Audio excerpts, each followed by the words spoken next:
Merong committee na ginawa sa ating bansa ngayon na pinagsama-sama ang apat na committee. Ang tawag nila ay Quadcom. Quad Committee, Quadruple Committee. Alam niyo ba kung ano ang hangarin nila? Hindi ho sila gumagawa ng batas. Hindi ho in aid of legislation ang ginawa ng mga buwaya diyan sa Kongreso, kundi in aid of persecution. Naninira lang sila. Wala naman talaga silang batas na ginagawa.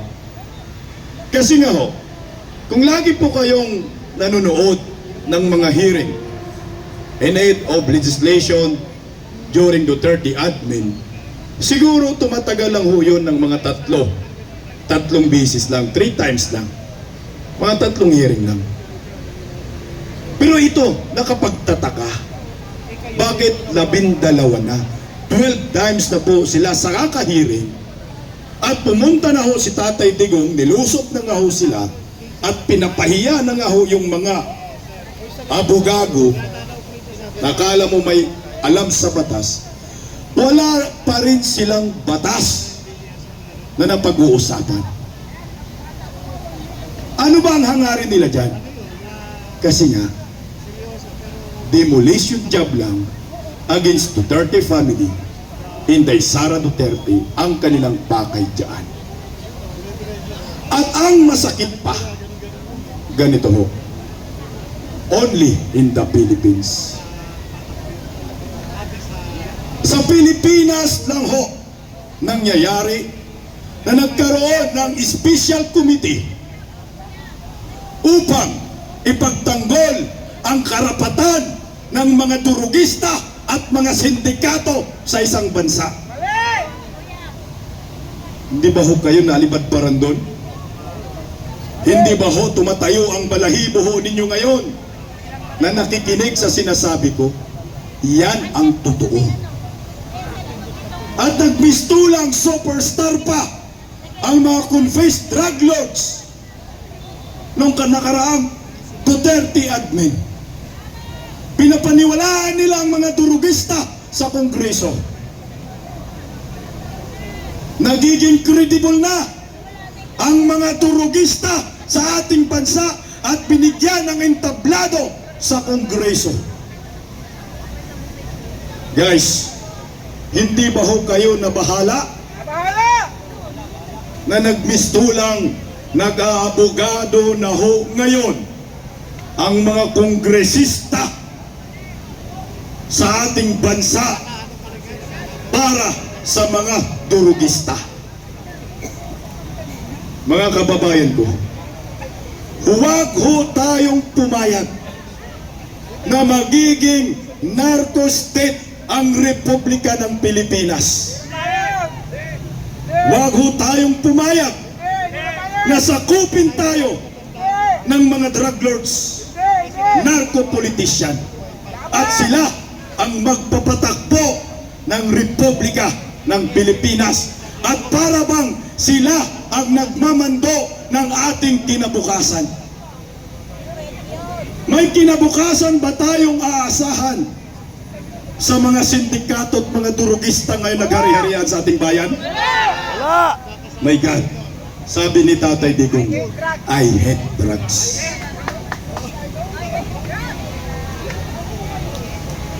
Bakit hindi pinag-uusapan sa Kongreso ang mga biktima ng mga durugista?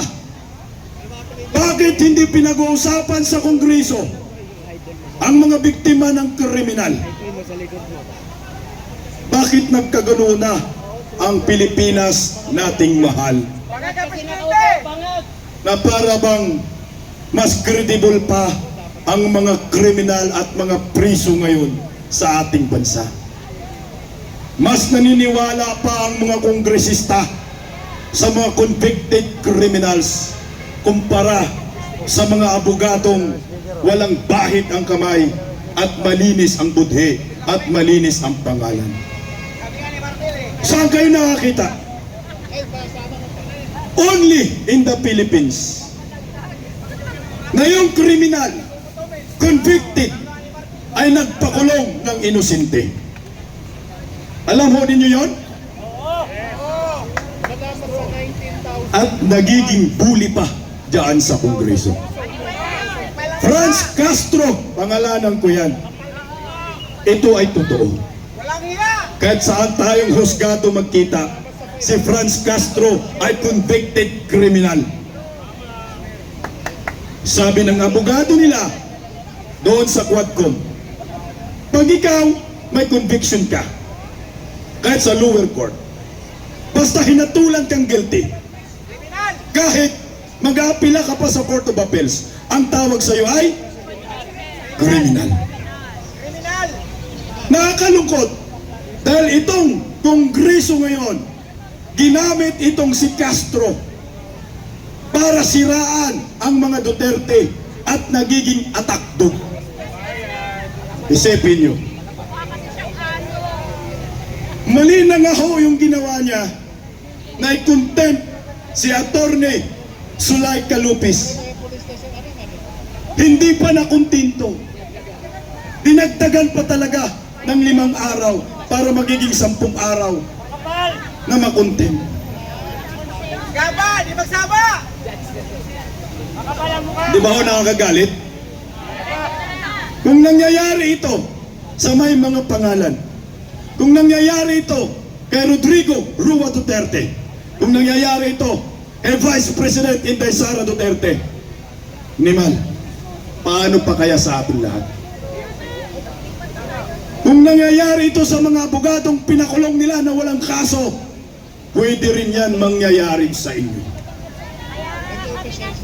Papayagan ba natin ang bulok na sistema ng panggobyernong Marcos ngayon? Pues, inahamon ko kayo. Lumabas kayo sa inyong mga tahanan. Imulat ninyo ang inyong mga mata. Buksan ninyo ang inyong mga tainga. Ibuka ninyo ang inyong mga bibig. Magsama-sama tayo lumaban para sa ating bayan. Kalabanin natin ang mga naghari-harian sa bansang ito nang iniisip lamang nila ay punuin ang kanilang mga bulsa at binubulag tayo ng mga ayuda. Tanggapin ang ayuda, tanggapin ang kwarta. Hindi nila pera yan, pera ninyo yan. At huwag niyong isiping utang na loob niyo yan sa kanila. Binubulag ko kayo. Walang hiya! Ilang taon na ba ang Marcos admin? Magta-3 taon na ho. Meron bang nagawang proyekto ang gobyernong ito? Ni Pusti, wala. Wala! Pati LRT Cavite Extension, Nangkin! inaangkin ng mga animal. Animal nga! Feeling nila sila ang nagpagawa ng naturang release. Ang ambag ho nila, kating diribon lamang. Tama! Wala ho silang proyekto. Wala ho silang big tickets projects na pwedeng ipagmalaki ng mga supporters ng gobyernong ito. Zero. Nada. Ang inyong ipagmamalaki, alam nyo kung ano? Puro kayo ayuda. Kaya ang tawagan ni Tatay Digong kay Junior, ayuda. President, ayuda. Tanong ko po sa maraming Pilipino ngayon na nandito sa ating mga harapan at sa likuran na naririnig ngayon, mga security guards, nakatulong ba sa ekonomiya ng Republika ng Pilipinas ang pamumudmod ng ayuda ng Marcos admin? Nagmura ba ang bilihin dahil sa ayuda ng Marcos admin? Tumaas ba ang inyong mga sahod dahil sa ayuda ng Marcos admin? May 20 pesos per kilong bigas na ba dahil sa ayuda ng Marcos admin? Wala! Yan ang sinabi ni Vice President Inday Sara Duterte. Dapat ang ginawa ng gobyernong ito ay long-term solution. Yung ginawa ho nila na pang-aayuda, bigyan ka ng 5,000, bigyan ka ng 5 kilong bigas na may tatak MR, mangungurakot rice. Pera nila, ginagawa tayong mga patay gutom. Ginagawa tayong mga tamad. Dahil sa mga abusadong politiko ngayon sa gobyernong Marcos. Ang Pilipino ay masisipag basta may trabaho. Hindi ayuda ang kailangan natin, mga kababayan ko, kundi trabaho. Trabaho! Ngayon ho, Hindi ayuda! bakit nga ba ay nakapuko sila sa mga Duterte? Ngayon, sinusupina na nila si Vice President Inday Sara, nagpadala na hong sila ng subpina sa Office of the Vice President. Mga security! Dapat tumano, humarap si Vice President Inday Sara sa NBI ngayong November 29. Security! Dahil umano sa sinabi ni Inday Sara na ipagurgor daw niya si Palaka, si Kuting at si Tambalusnos. Kompleto ah. Pag pinapakinggan niyo ho yung sinabi ni Vice President Inday Sara Duterte na umulan ng mura kay BBM, Lisa Marcos at Romualdez, yan ay bunga ng kanyang pagkadismaya, bunga ng kanyang galit. Kung ikaw kaya sa katayuan ngayon ni Vice President Inday Sara Duterte na tinatraidor, tinarantado, 3 years in the making, puro Duterte, Duterte, Duterte, Inday Sara, Digong, ang pinag-uusapan sa Kongreso, Senado, hindi ka kaya magagalit?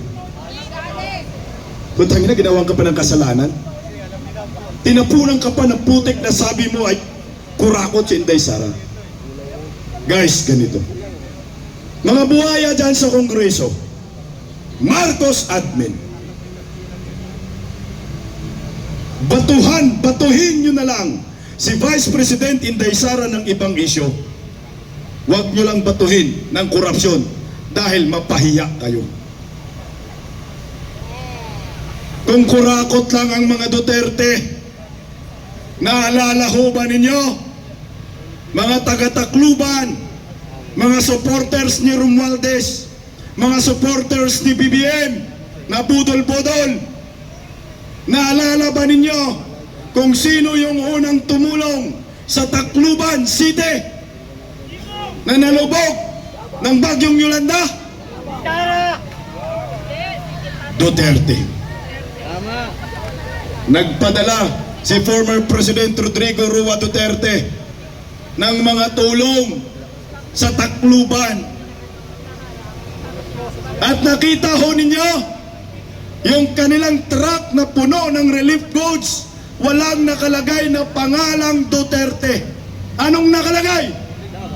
From the peoples of Davao. Kaya pag pinagsasabihan ang pinag-usapan corruption, zero. Wala kang makukuha doon.